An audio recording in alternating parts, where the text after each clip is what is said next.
Bonjour, vous allez bien? Bon, je ne sais pas si vous êtes au courant, mais du 10 au 12 novembre prochain va se tenir le sommet Finance en commun en marge du Forum de Paris sur la paix.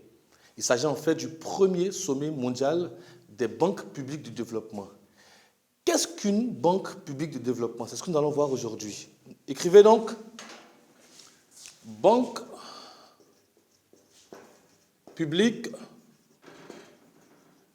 de développement.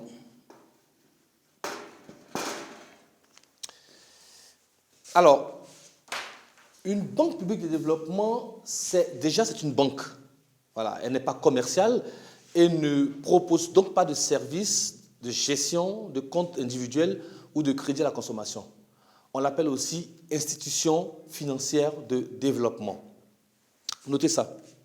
Alors, la banque de développement est détenue par les organisations régionales, donc les États, les organisations infranationales, avec pour mission de préserver un certain équilibre entre offre et demande au bénéfice des entrepreneurs, des ménages ruraux, des femmes et des jeunes, même quand les conditions ne s'y prêtent pas.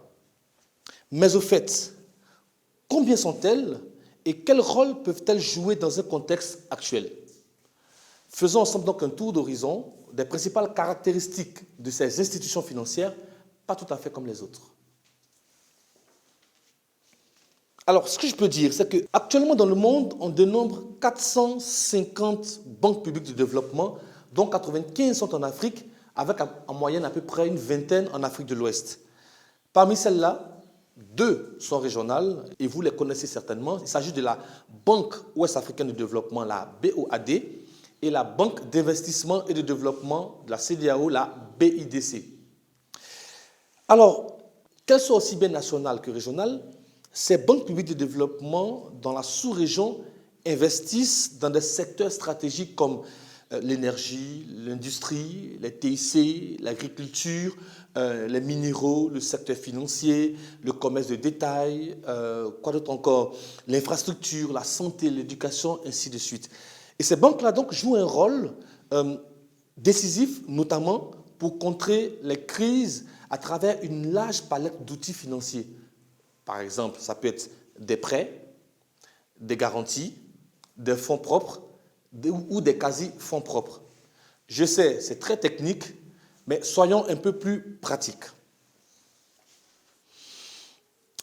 En Afrique de l'Ouest, à quoi servent ces banques publiques de développement? Prenons le cas de la BOAD, l'une des banques régionales. Face à la crise à coronavirus, donc face à la Covid-19, elle a mis en place un programme de près de 200 milliards de francs CFA pour soutenir les plans de riposte des États. Et parallèlement à cet appui, la BOAD a engagé 100 milliards de francs CFA pour soutenir le secteur privé, c'est-à-dire les banques commerciales et même les micros, les petites et les moyennes entreprises qui ont été impactées par le coronavirus. La Banque ouest-africaine de développement intervient également dans des secteurs comme l'énergie, la sécurité alimentaire et celui de la finance climat. Sur ce dernier point, elle appuie également les États et le secteur privé dans le développement et le financement de projets environnementaux avec un impact bien marqué sur les objectifs de développement, ce qu'on appelle aussi les ODD. Il en est de même pour la BIDC. Alors, il faut souligner que toutes ces actions-là sont rendues possibles grâce au soutien de partenaires comme la Banque africaine de développement, la BAD, ou encore l'Agence française de développement, l'AFD, qui est un partenaire tant technique que financier de longue date. Et cette coopération s'étend à divers domaines, le renforcement de capacités, la lutte contre le blanchiment de fonds, le terrorisme, les appuis en matière environnementale, le pilotage financier, ainsi de suite.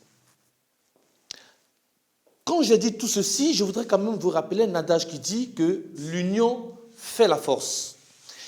Alors, si une banque comme la BOAD, une banque publique de développement, cette régionale, arrive à investir tous ces secteurs au bénéfice du plus grand nombre, quelle avancée ne pourrait-on pas réussir si elles toutes s'unissent, qu'elles soient régionales ou nationales?